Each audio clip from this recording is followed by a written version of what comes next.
Well, welcome to this week's Awesome Marriage Podcast. I'm so excited to have Jeff Allen and his wife Tony join me today. Jeff is in his 5th decade as a working comedian, and you may have seen him on America's Got Talent, Dry Bar Comedy, YouTube, and any of the number of places his comedy has been aired. If you haven't seen him, you've probably heard the phrase, happy wife, happy life, which he coined. His brand new book, Are We There Yet? My Journey from a Messed Up to a Meaningful Life, is out now. I'm thrilled to have Jeff and his wife, Tony, joining me today. Let's go to the studio right now.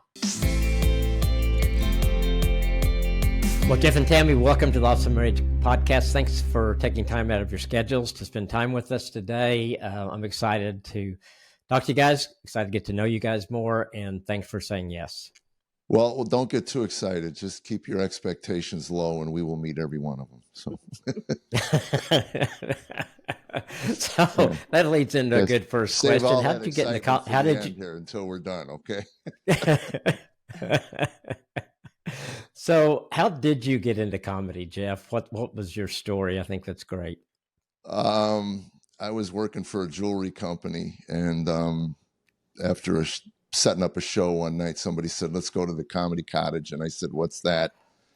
And they said, it's a place where comedians go up and do their thing. And my heart leapt because probably 5 or 6 years earlier, I had seen a couple comedians and thought, boy, that would be neat. How do you do that? And it's not like they have a table set up on career day in high school for stand-up comics. So I had no idea how you did it. So anyway, I got hooked. I went in and got hooked and started on open mic nights. And it was 78. By 1980, the whole country exploded with comedy clubs. There were more clubs than there were talent to fill them. So I got to travel around, make a few bucks, and be bad at something until I learned some craft. So I got really, really lucky.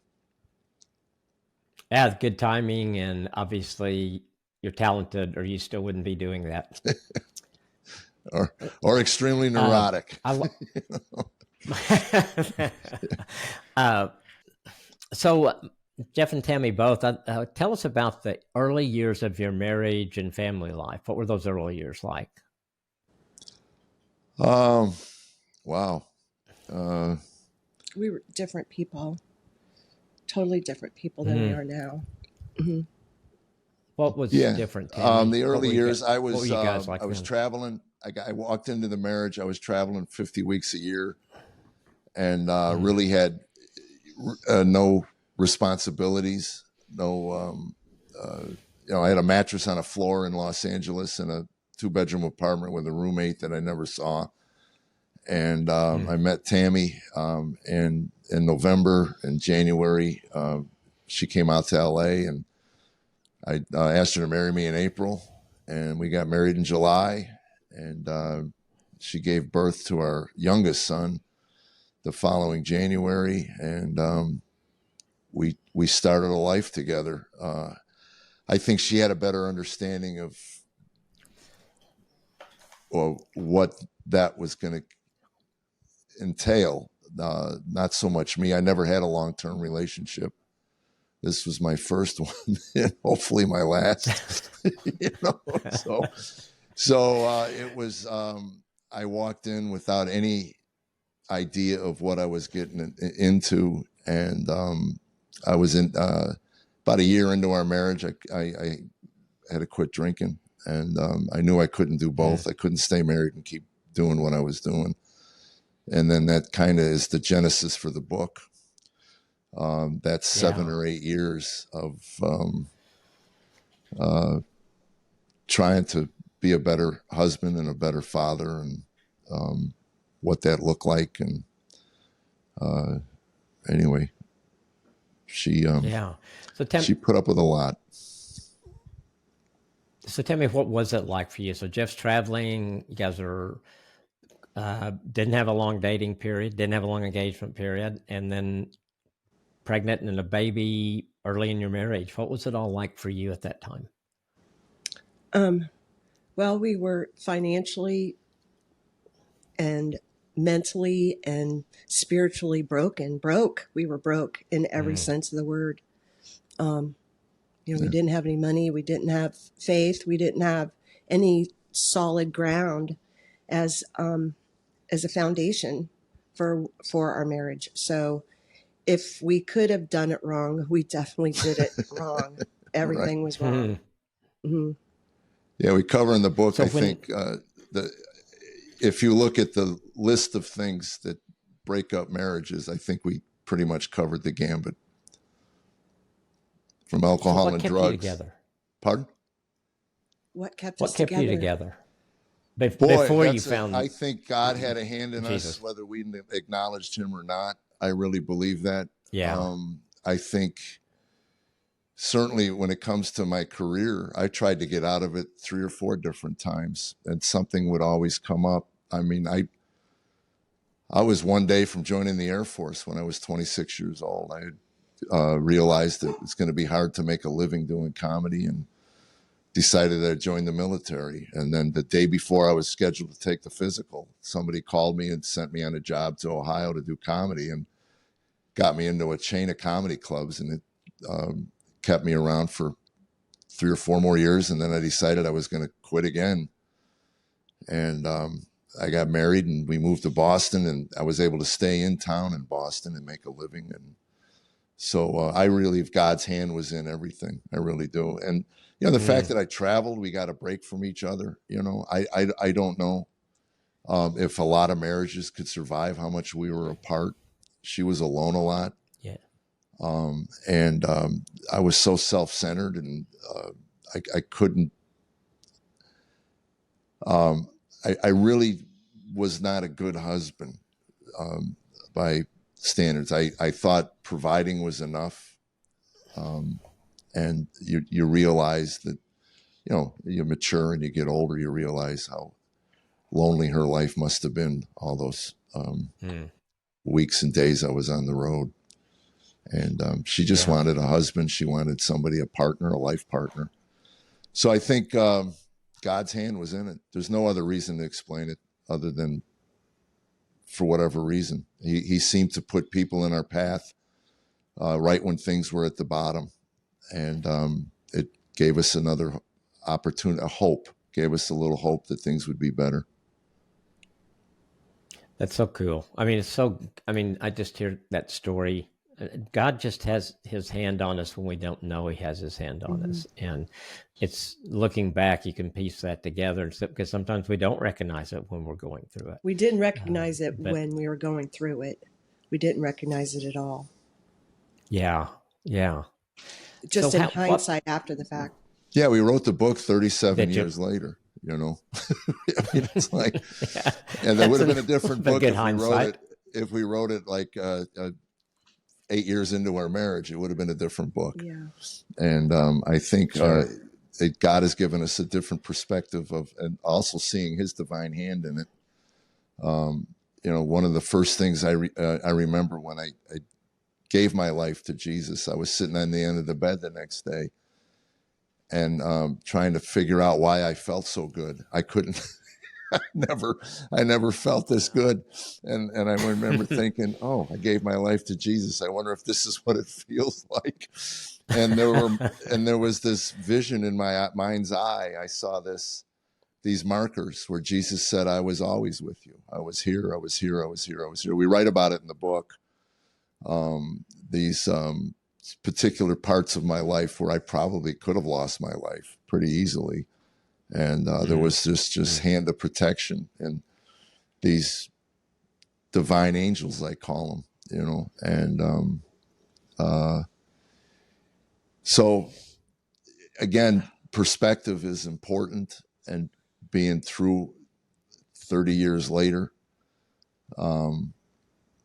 I think it gives us a different idea of certainly the divine hand that was in our marriage. That's for sure. Jeff, you talked about when a couple of times that you were going to step away from comedy. Was there ever a time in those early years that you or Tammy, either one, thought about stepping away from your marriage? Oh, we were 10 minutes from filing divorce papers. We had them notarized and filled out, and she said, pull over. We were in Arizona on I-17 and on our way to the courthouse to end the marriage. And she said, this is wrong. And I remember saying, you're out. She goes, what do you mean? I go, you deserve better than me. I loved her. I just Mm. I felt I was tainted goods. And my example of what husbands were, my father and my brother, I thought, why wouldn't I repeat the movie? And I really felt she deserved better than me. And what used to break my heart was thinking of another man raising my sons.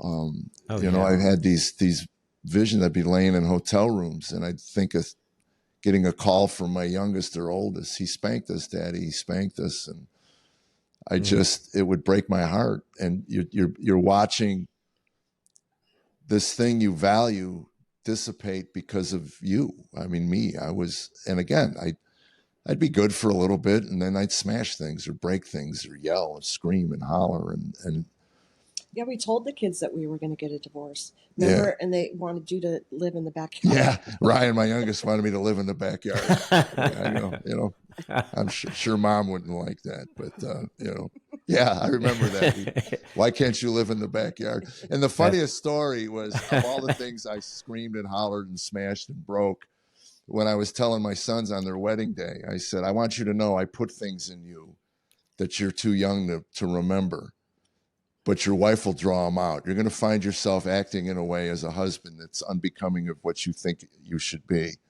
You can come and talk to me. And he said, like what? Well, I said the yelling and the smashing. And he says, oh, the only thing I remember is when Mom threw that pitcher of iced tea at you.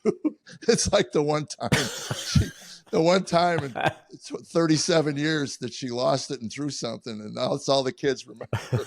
I said, that's because it was so out of sorts for you. I said, that's why they remember. Yeah, it's out of character. Right. It was different with Mom doing it. Yeah. Like, oh, that's just Dad. So again, I don't remember any of that. Yeah, they don't remember any of it. So it's in there though. So so both of your boys are married. Yes. Right. Yeah. That's cool. 4 grandbabies. That's so cool. Oh, that's awesome. Grandkids are the best. Absolutely. Yes, absolutely. I think it's so cool how you said that to the boys though, because I think that's something that a lot of guys don't realize till they're in marriage and something does occur. And then all of a sudden they do something. They think, I didn't think I'd ever do this, but maybe they saw it in a parent. Well, and the interesting so the fact thing that is, you just kind of opened that door. Yeah. The interesting thing is, especially our oldest son, he served in Iraq and he's been diagnosed with PTSD and traumatic brain injury stuff. But the difference, I think, at least with him, is that they are they go to counseling. They had issues in their marriage early on, and they went to counseling and they sought out experts. They're able to talk about things. They've grown more as young people than Jeff or I ever did in that season of our life. We weren't that enlightened. No. Yeah. And no, that's so good. We couldn't actually even afford to go to a counselor. No, when I went to a therapist, I went to one that worked for the state. I always tell people, go to one that works for the state. They're not in it for the money. They make $15 an hour. They're going to get you well because they want you out of there. So, yeah. And I write about this in the book. I went to get a permission to divorce. This was back in 1989, maybe 90. We were in Jersey. Yeah. So I go to her and I wanted to tell her my tale of woe, have her pat my hand and tell me, oh, you poor thing, you need to leave this woman. That wife of yours is horrible. She's so horrible. And I told my tale of woe and she said, hey, look, pal, if you came here looking for a divorce, you came to the wrong counselor. And I said, no.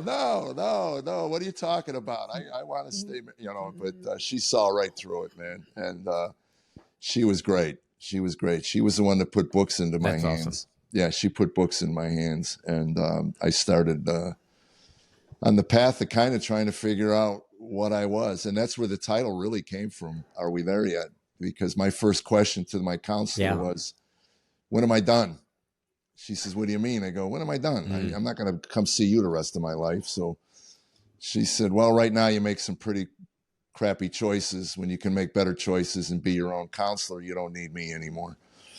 And then she gave me Road Less Traveled, and I started trying to figure out how to counsel myself. And really wasn't until I gave my life to the great counselor, the Holy Spirit, that things started to make sense.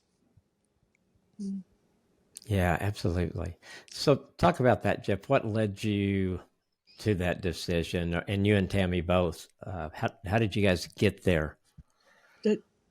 Well, I can tell you, I sought an answer to something. I didn't know what I was looking for, but I eventually it became a God thing with me. If he exists, then I need to find out. You know, in the 12-step programs, you always hear about higher powers. And believe me, if I had gone into, you know, my first 12-step meeting and they said, you need Jesus, I'd have left and never came back. I was a pretty angry, bitter, and I really had a hard part in my heart for Christians. And my father planted that seed, told me when I was 14 to stay away from them. They're bad people. And so anyway, through self-help, Buddhism, you know, and one of the passages in the book is I came home one day and told her, I said, I'm raising the kids in a Buddhist monastery. And she said, over my dead body. But I had a theory. I was a rage freak. My dad was a rage freak. My brother was a rage freak. I have 2 sons. I didn't want them to be rage freaks. And I thought, you know, Buddhist monks are pretty calm. Yeah. You don't hear about any Buddhist road rage incidents out there. So anyway, she talked me out of it in about 90 seconds. She said, it's not going to happen. And I said, oh, all right, well, it was a thought. But I was just looking, you know, and then I met a guy that talked. He was a Bible-believing Christian doing comedy.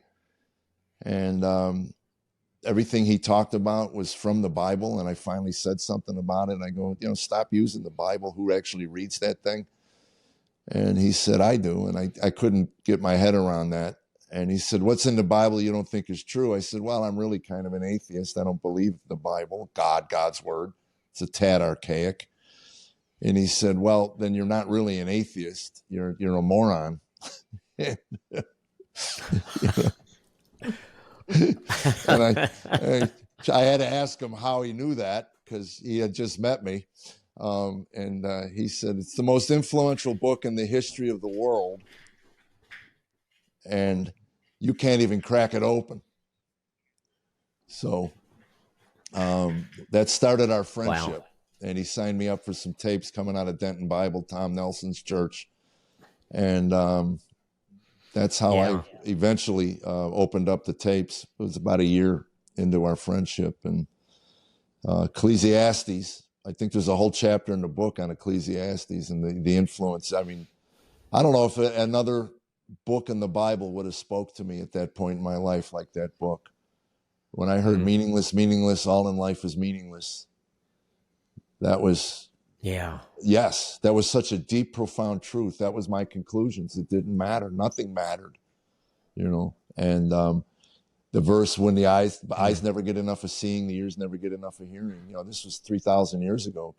And I'm looking at my video library, my audio library, and I'm thinking he's right. It's just, you know, and then Pascal has described it as a God-shaped hole. But so that was the beginning. And I finally just came to the conclusion, if Jesus is not who he claimed to be, then Solomon was right in Ecclesiastes, suicide. I got nowhere else to go. And I fell on my knees and said, I'm yours, you know. And to put it in perspective, that'd be like driving a 76 Yugo into a Lamborghini dealership and telling them, you know, I'm willing to sacrifice and trade you even up. And Tammy has a different story. So, yeah, Tammy, what's going on in your life at that time? Before? Well, she was raised in the church, people from the church that were not kind to her. Oh, yeah, no, my father was a hypocrite. Mm-hmm. Yeah, I was a deacon in church and, you know, served the church, did all different kinds of things, and then would come home and behave much differently. So what was your journey then to Christ, and was that Me? happening before Jeff the same time? Yes. Oh, okay. Well, I was a church attender my whole young adult life. And, that's what we just did. Went to church, went to Sunday school. Mm-hmm. I grew up at Disciples of Christ, Northeastern Ohio. And then I just seen the behavior of my parents and some of the people around me. Church, I didn't think church or God had anything for me. It wasn't something that I wanted to do. And then, through Jeff's journey and his gradual change, I followed him. Yeah, and then she, I think a profound moment was during the Gaither. Yeah. Yeah. Tell them about that. Well, I was diagnosed with cancer. I had breast cancer. We were living here in Tennessee and had gone through treatment and we went to Indianapolis, I think, and was at a homecoming videotaping. And I just kind of stayed in the back. I was bald and,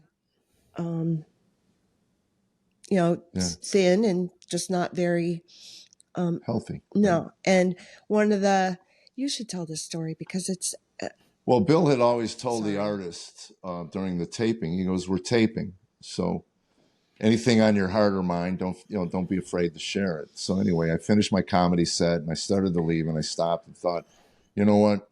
And I started talking about her cancer. And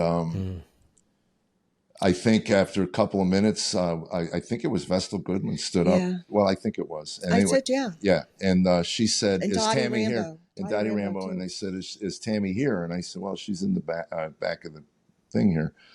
Well, bring her out." So anyway, she walks out. She's bald from chemo. She's really sick. I mean, she's in the middle of treatment.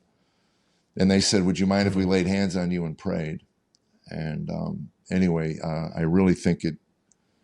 Yeah, it was profound. We got back to the room and Jesus was there. Yeah, she said to me, "I felt his presence, and I know this isn't going to be fatal." Mm-mm. And anyway, that was 23 years ago, I guess. 23. Yeah. Mm-hmm. But those people were so wonderful to her. Most of them had either been through it or had somebody that had been through it. George Younce was wonderful. He'd come up and put his hands around her and go, "Let me hug your neck, you poor thing.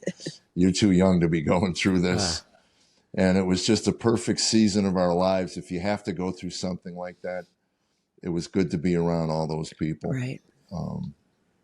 Just praying, laying hands on you, and seeing God work in their lives as well as our life. It was really, really good to be young believers and be around that was amazing. Yeah. Yeah, it makes me emotional every time I think about it. Powerful story. Yeah. So you've been cancer free for a long time then, Tammy? Yes. Mm-hmm. Yeah, so 20, awesome. 23. Yeah, the problem is she's not Jeff free, They didn't pray that away from her. Yeah, I'm not going anywhere. So. Well, it's interesting too, just how God stopped you as you were leaving the stage and had you go back and tell that story, and just his hand was all over that. And then you got to see God's people come around you in a powerful way. I mean, that is, that's encouraging to people. We're repressed Northern Christians. When we get excited, our hand gets about shoulder height, and we just kind of wave at the heavens. That's when we're moving. So for her to say, "I felt his presence," it's an odd thing to say for us. I question. It was. And I question sometimes, when I say, I think God's telling me something, because it's usually to my benefit, you know. But you Right. said, I wish he'd speak with an accent. Yeah, I used to say, I wish he spoke to me in a Spanish accent, then I know it was him. It's I none of think, your other yeah, voices in Yeah, your all head. the other voices I have that are competing for space in my skull, you know, I would at least exactly. I would know that's the Holy. Step aside. The Holy Spirit wants to speak. Yeah, they can't. Hola, Jeff. Your voices don't have dialects. Yeah. Yeah, yes. Uh, so since then, what's your marriage been like since both of you made that change, and certainly God's healing power and all those things? What's happened over the 23 years since that time? Well, it wasn't like magic that our marriage was instantly healed. It was a process. But I think that there was a point where we made a covenant. You know, you make a covenant when you get married, but we said it aloud to each other that divorce was no longer an option. No matter what, divorce was not an option. And I think from that day forward, we just looked at things differently. There was no get out Right. token, or that was just something that we never considered after that. Yeah, and I think for me, and I'm not going to speak for Tammy, but for me, having a divine foundation on what a husband's supposed to do or be. You know, it's interesting. Our church, we're doing Ephesians now. They're on week 17 of the book of Ephesians. And last week was, you know, all about wives submit to your husbands, and you know, really the core of what my role as a husband is. And it was eye-opening. I'm not there by any stretch. You know, I don't know if we ever really get there.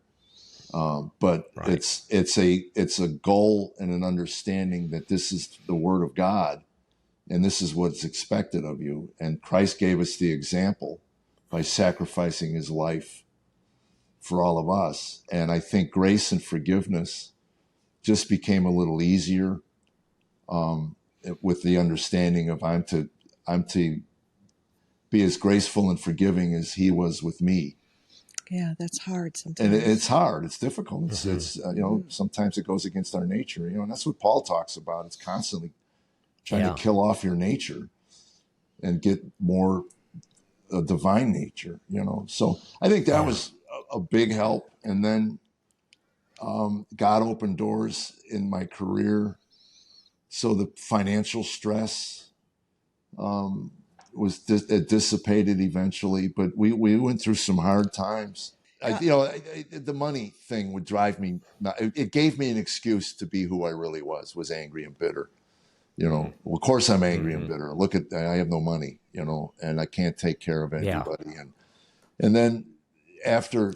Yeah, but then it became, there was like this blind faith after 9/11, and you said, that's it, no more comedy clubs. The night of the towers coming down, the club owner in Las Vegas insisted that Jeff work. And wow. Yeah, your eyes bug out. Yeah, then they tell you that don't mention that we were attacked today, you know, and she's at home scared, like all of us were. We had no idea what this meant. No. And I can't get out of Vegas. And I called my manager and I said, I got to find another place to do what I do. Right. And we put it out that we were going to work churches. And I did one in a year. I did one church in an entire year, because when your resume is casinos and nightclubs, pastors are a tad hesitant to give you the pulpit for 45 minutes.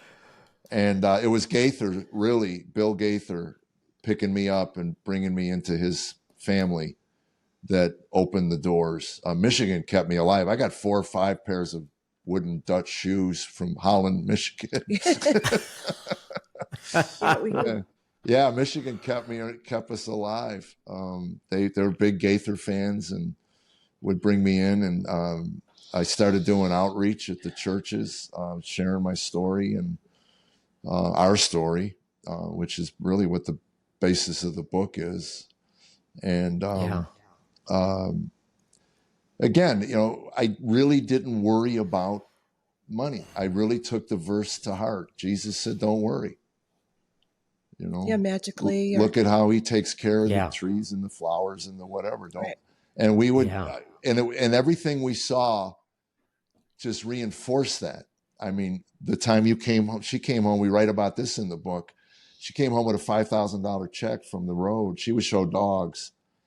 And I said, where did that come from? She said, so, one of her wealthy client friends came to her and said they wanted to start a corporation looking for the next boxer. That's what she showed, boxers. Winner at Westchester or Westminster dog show. Yeah. And they charged her to find the boxer and made her head of the LLC and gave her $5,000. And that paid our bills for 6 weeks. I have no idea. To this day, they've never asked for it back. They've never asked where the dog is. Yeah. It was like manna from heaven. It really was. And that just reinforced, don't worry. Don't worry. You know, I'll take care of you. You'll be taken care of. You'll be fine. And I really haven't in 26 years now, 26 years now since walking with Jesus. Wow. That's so powerful. And we're not, I also want to get this out real quick. The day after the book was accepted by the publisher and complete and everything, we got into a huge fight in the kitchen. Yeah. You know, huge. And I came out of the bedroom and go, oh, so now I'm supposed to go around the country and tell everybody how wonderful this marriage is, you know? And, yeah, you know, and that little voice, you know, the devil's still there, man, you know, and he's hounding me, just going, you're a hypocrite. Look at you. You're a hypocrite. What would your Christian friends think of you now? You can't do this. You can't go out there, you know? And it was like a constant barrage between my ears. And, you know, you realize, I walk away, you know, and you get on your knees and you go, get rid of it. Take it. Whatever this demon is, get him out of me. I can't, you know, can't function. But that was, again, I don't believe in coincidence, you know. For a second, you know, your guard goes down, you become, and your nature comes out, and you realize I got a lot of work to do still. I really got a lot of work to do. And that's what I'm hoping this book does, is just get people to realize there's work to do, you know, and inside. And it's not, the book isn't 7 easy steps to a better marriage. No. There's none of those kind of chapters in there. Yeah, no acronyms. You know? No, one time we went to and did a television show, and the preacher, he just told us that we needed to pray harder. And that's not necessarily the answer either. It's just about doing the hard work. And taking divorce off the table. Yeah. I think that was huge. When you look at going, this is it. It's not an option. So the only option is to get better. Yeah. And treat each other with more respect and love and patience and grace and then integrity, you know? Yeah, we had gone on such a ride in those early years where there was just, it got to the point where we didn't care anymore, and it was just complete and total apathy. Right. Could care less what he did or what I did or anything. And that was the worst. Yeah, that was. Yeah, I always say if you're in a marriage that's full of acrimony, wait till you get to apathy. I mean, God never intended this bond between a man and woman to be apathetic. It's, you know, I'm sure there's seasons of that, but for gosh sakes. Yeah, but it was like in the car when I said that, you know, let's turn around. And it was almost like what it says in the Bible about one flesh. And it felt like there was an actual ripping. And you think about what is next after the divorce, and what your life is going to look like. And you realize that this person that you loved passionately at one point was no longer going to be part of my life or our life. And it was, it was difficult. And like I said, it felt like a tearing, a ripping, and I just knew that it was wrong. Yeah. And that again helps reinforce the truth of the Bible. You know, a couple years later, we start studying the Bible and you read that verse. You know, man will take a woman and together they become one flesh. I mean, it's a, I always tell audiences, whether you believe that to be the divine word of the creator or you believe it to be a metaphor, it's an apropos metaphor. You stand in God's house and you say to God, I want to make a covenant with this woman. And he says, okay, I'm going to hold you to that. And you're going to become one. She hurts, you hurt. She joy, you're full of joy. And it really changes. And that's what Ephesians talks about. We were talking on last Sunday, was that she is an embodiment of what I give her, what I pour into her as a husband, and the same comes back. I mean, there's this mutual, it's interesting. There's a marriage thing we did once, love and respect. And she wants love, I want respect. And that resonated with me because that's true. I mean, I've never been more hurt than when I felt disrespected. But then that's, to me, if your spouse isn't loving and your spouse isn't respectful, that's a time for introspection. What am I not? Instead of blame. Right. Right. What am I doing that causes this? I've always said Tammy was kind of a counterpuncher, a mirror of me. I mean, when I'm pouring in, she's pouring right back. And if I'm snotty and sarcastic, it comes right. It's a reflection of what I am as a man and a husband. And again, it's interesting. I used to say to people, Jesus said, treat your neighbor as you treat yourself, or love your neighbor as you love yourself. Well, that's fine unless you abhor yourself, and Right. I mean, a lot of times I think we do treat people the way nobody lies to me more than me. Nobody. I wouldn't have a friend like me. Sure. I've made so many promises to myself that I was going to do this and not do that or whatever, and you break them, so Yes. it's kind of a double-edged sword, but I think we do reflect in our inner lives to those closest to us.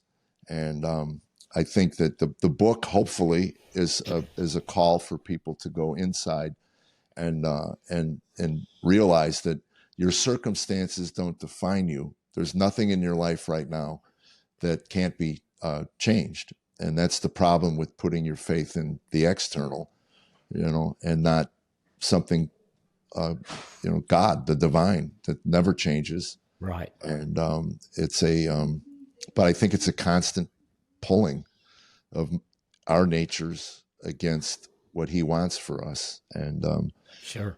and again, are we there yet? Is the journey of a child in the back seat of a car that they're not in any control of that car. And to me, I had this image of the parents leaving the children at a rest area and leaving and saying, it's on you now. You're in charge of the journey. And I had no clue when I walked into those rooms what recovery looked like, what a healthy marriage looked like. I mean, neither one of us had really great examples growing up what healthy marriages look like. My only examples were what you saw on television, and that's like so. That's so not like Ward and June Cleaver aren't real. No. I always kept wondering when she was going to come out of the bedroom with a chiffon dress on, and That never happened, right? No.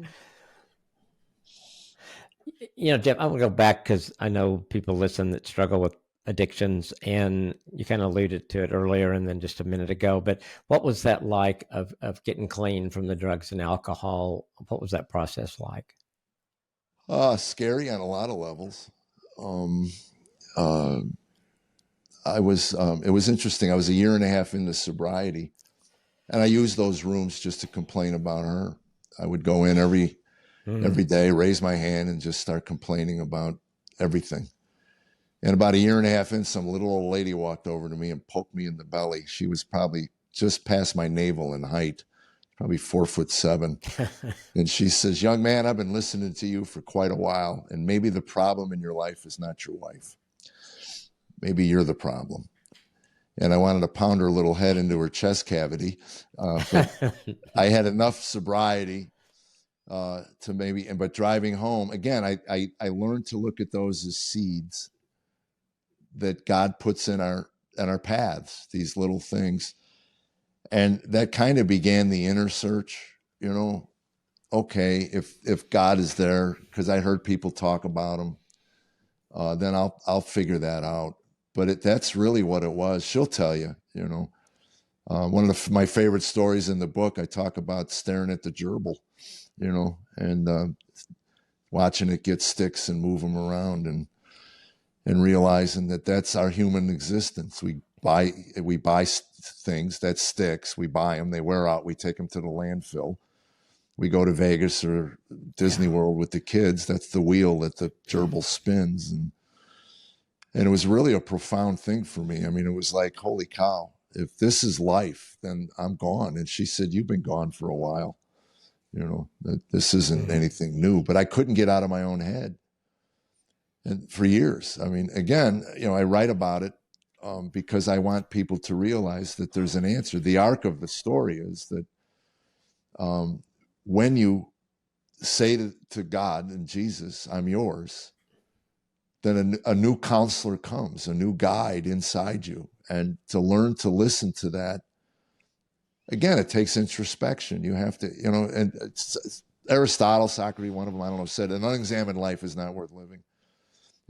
And I wanted to call the book An Examined Life because that's really what it is. It's the two of us. And she came in at the last draft, and we spent 3 days, 40 hours in 3 days going through the entire book, making sure that we were okay. We didn't want to throw our parents under the bus. There were a lot of things. We could have written a lot of things, and it was like, what's the point? Sure. I learned. Yeah, it doesn't define us. What was in our past and the horrible things that we may have done or that our parents, none of that defines us, and it's no one's fault. And so we just take ownership of what we have.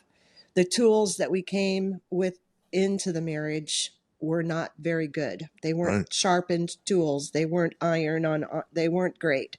And but we've developed better tools. And I still hate conflict. I'm still not a fan of conflict. I still get fight or flight. Conflict resolution in my home growing up was if you spoke back, you got tossed against the wall. So you learn not to speak back. You learn to leave the situation and get out of it. And in a marriage, you can't get out of it. You're there. I mean, and it's a process. Well, you can get out of it. It's like, you said you were checked out, and that there was times that you needed to be like just shook. We're trying to like raise kids here and put groceries on the table to eat and get kids back and forth to school and not make them damaged little people. And, he was there physically, but he wasn't there mentally or emotionally. And, those, you talk about the changes, he's more, I wish we could do it all over again. Well, to give you an example of the change, we have an open area in our home. Everything is opened up, kitchen, living room, everything. It's when it was being built, I told her, you're building a bowling alley. I mean, it's so we couldn't eat in the same room, with the grandkids. And anyway, I was reading the book, and all four were running laps around the house, screaming and hollering and laughing. And I think Tammy walked over and gave me kind of a hug. She goes, wow, this would have never happened with our children. I would have put a stop to it. And it's one of my greatest regrets is that I think of my boys when they were little boys and so full of life and so full of fun and stuff. And I just kept telling them, be quiet, be quiet, be quiet, And so anyway, I can't take it back. I've honored them by explaining it to them. I said, look, one of the reasons I wanted to write the book was for them and for my grandkids to let them know that this is what we went through in your early years. You're too young to remember all this. And we made it. We stuck it out. So I want you to stick it out, in your marriages and for your, but make it good. Don't just stick it out because it's a drudgery. But if it's drudgery, find out why and make some changes. And I posed 5 questions at the end of the book. And I probably won't remember them all, but what defines you? What That's a hard question. it is, what, if it's the next job or the next house or the next relationship or whatever, your life will be constantly in flux. And again, it goes back to finding something in the universe, divine and fixed, that never changes. And that's what you attach your definition to. And then, did that thing speak to you? Did it speak to us? Did it give us a guide, which is, to me, the Bible? What do you value? Where do your values come from? To me, when I got married, I initially thought it was, stuff. I wanted to value stuff, but now it's honor and integrity. And it's kind of what our country, our world is, so material at this point, where the definition, or are you defined by the material things? And it can't be. Well, it was interesting. When I was broke and bankrupt, I met this guy on the road I told you about, and he was worth millions. And he said to me, "You don't want a lot of money." And I go, "What do you mean?" He goes, "You can't handle what little you have. A lot would be a burden for you." And he said, to begin the conversation, he says, "You can't begin to enjoy the creation till you have a relationship with the one who created it, because that keeps everything in perspective. It's not your stuff, And if you're laying in bed miserable because you don't have the right car or the right wife or the right whatever, the next one's not going to be any better either, So what defines you? What's your value? What voices do you listen to? Where do you get guidance from? Nobody does life alone. Nobody. That's the sickness of social media and technology, is that it isolates us, it puts us in our home, and we think those people online are our friends, and they're not. You need to be in community with people. Then ask yourself, what community are you in? Are these guys robbing liquor stores? Or are they going to church? I think Dennis Prager posed a question to an atheist one day that said, let me ask you this. If you were in a dark street in Chicago and 6 guys came out of an alley, would it make a difference to you if you found out they were coming from a Bible study? And darn right it would. Darn right it would. Yeah. So what voices do you listen to? Where do you get your information from? I ask myself that all the time, because that little voice is still there. You're a piece of garbage. Sure. But on a good day, I'll stop and go, what's your source of information? Who's telling you that I'm a piece of garbage? Because that's not Jesus. It's certainly not the Holy Spirit. I know that. And then, absolutely. Gosh, I should be better prepared. And there's 2 more. What do you defines you, value? It's okay. Anyway, they can read the book. The other 2 are in there. Yeah, absolutely. That's a good reason to buy the book. Yeah.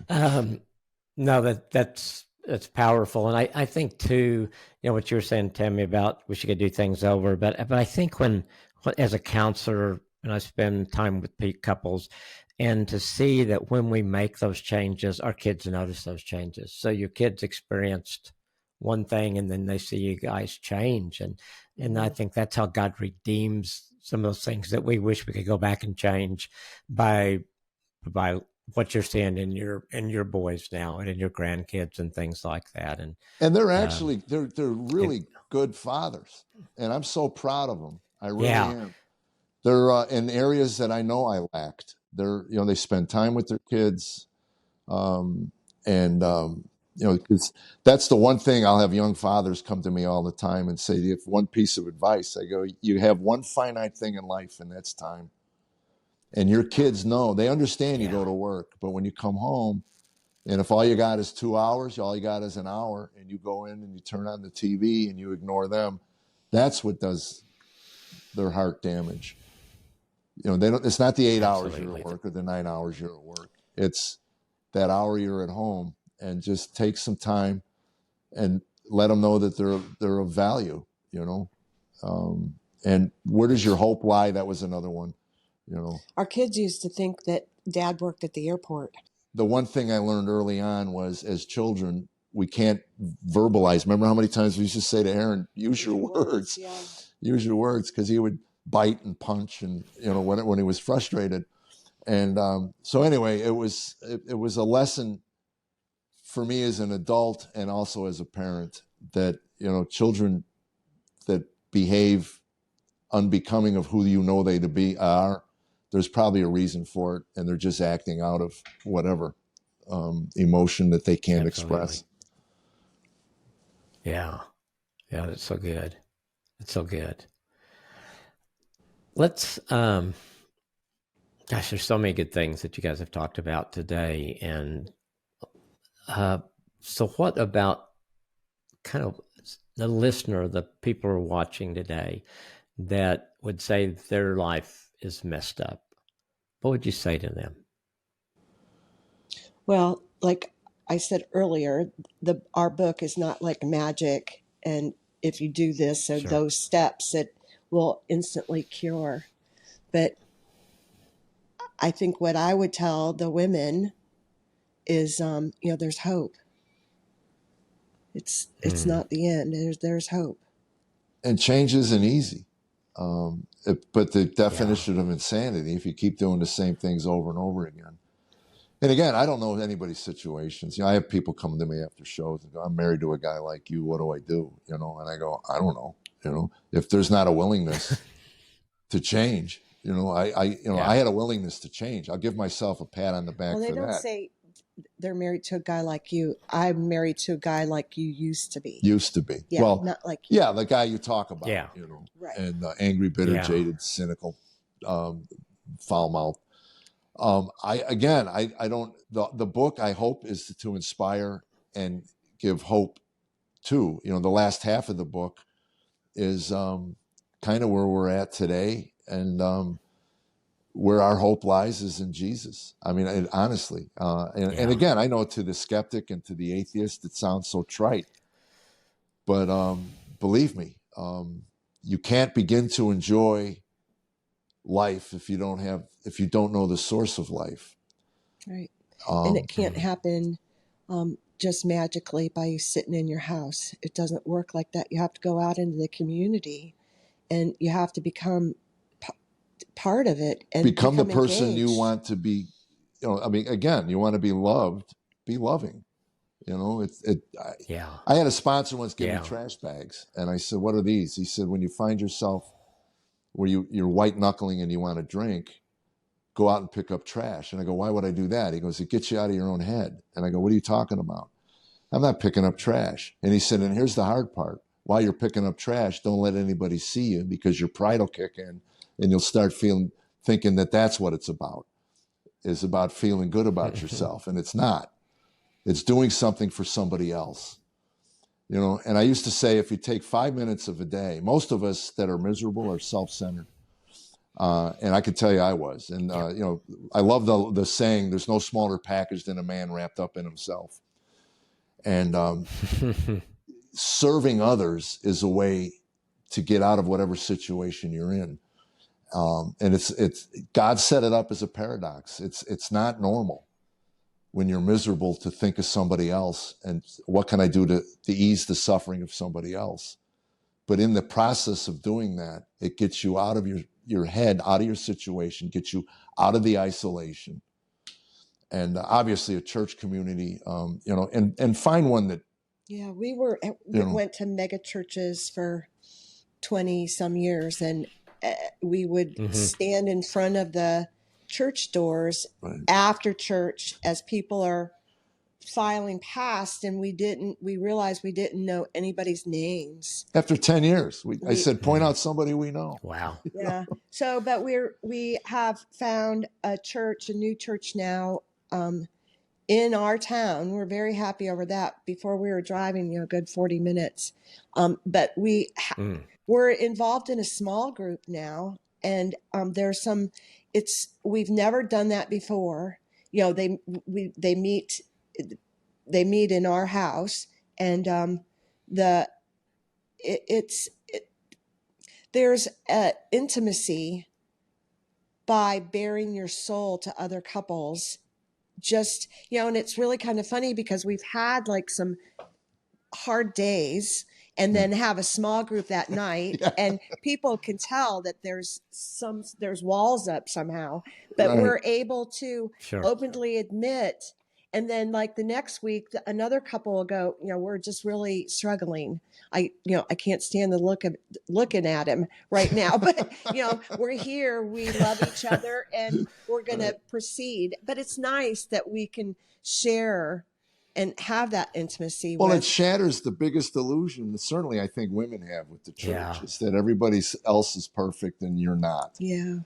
And once you get that illusion shattered, then you can begin to walk with other believers and you share and openly admit your flaws and your shortcomings and realize that other people are struggling.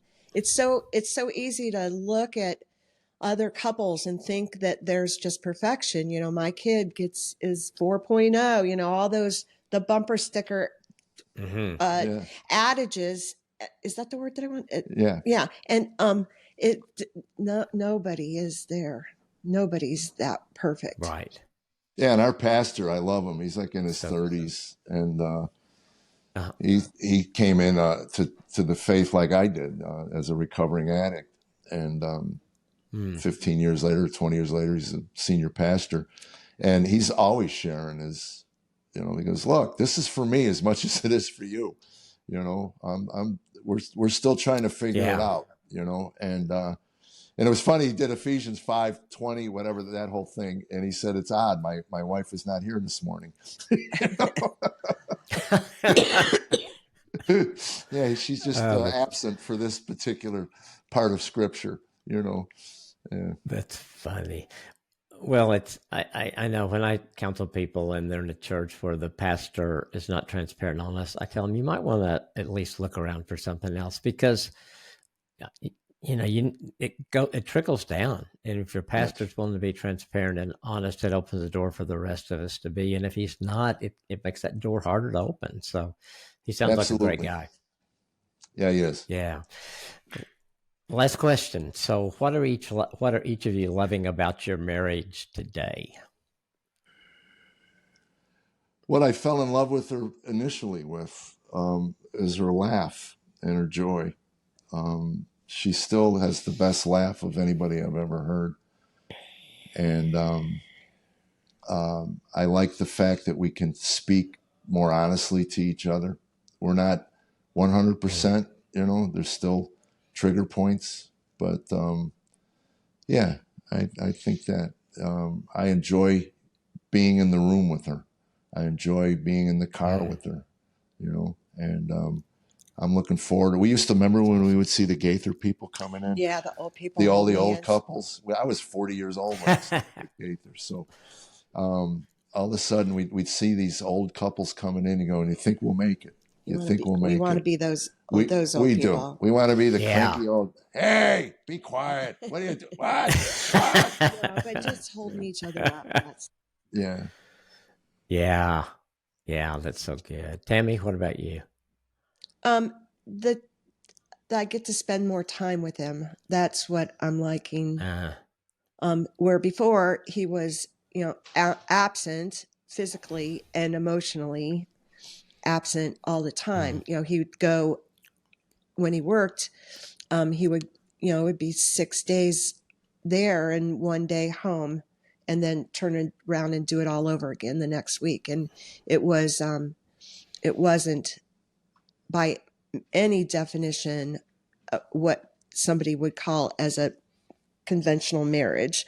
But what we have now is totally different. And he is present